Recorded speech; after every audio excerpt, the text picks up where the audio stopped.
Welcome sa ating vlog. Ako nga pala si Maestro Angelus ng Karunungan Lihim. Ito, pag-usapan natin tungkol dito sa kinuhulaan nila lindol, no? Yung malakas na lindol daw dito sa tatama sa Luzon. Pero sa akin hindi naman to mangyayari.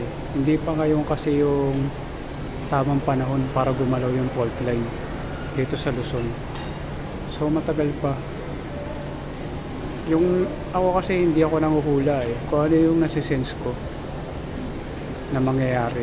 Hindi to hula, hindi to prediction, pero matagal ko na itong sinabi na magkakaroon ng mga iba-ibang lindol sa parte ng mga probinsya. Yan talaga malalakas ang lindol na mangyayari dyan,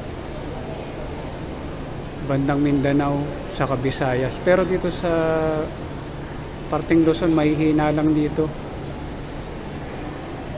Siguro mga 5, magnitude 5 lang ang mga tatama dito yung lindol. Medyo malakas ng konti doon, pero hindi kagaya nung pagagalawin yung fault line. Magkaiba talaga kami ng yung kay Rudy Baldwin kasi hula-hula lang yun. Kung saan sumakto, walang eksaktong date. Matagal ko na tong hinula. Kilala nyo naman ako, di ba? So matagal na tayo nagbablog. Para sa akin hindi pa gagalaw ang fault line dito sa Luzon. Gagalaw to, computation ko mga pa. Siguro wala na tayo lahat Gagalaw to mga 50 years pa mahigit bago gumalaw ang fault line ng Luzon.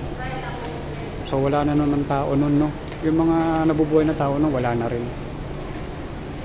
Kaya huwag tayo matakot dun sa mga hula nila. Pero para sa akin, ang hula ko naman dun sa mga probinsya, yan talaga malalakas ang lindol na tatama dyan. Kaya mag-iingat kayo dun sa mga nasa probinsya.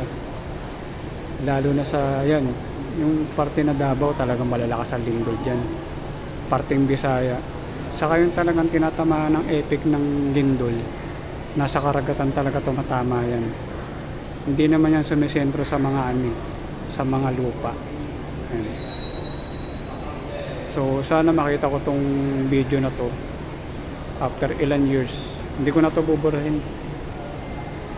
Ito na talaga yung sense ko hindi prediction, hindi to hula, lang yun na sense ko. Ako nga pala si Maestro Angelus ng Karunungan Lihim. Maraming salamat sa patuloy na suporta sa ating YouTube channel, at paki-follow na rin ako sa aking Facebook page saka sa Facebook ko. So yun lang.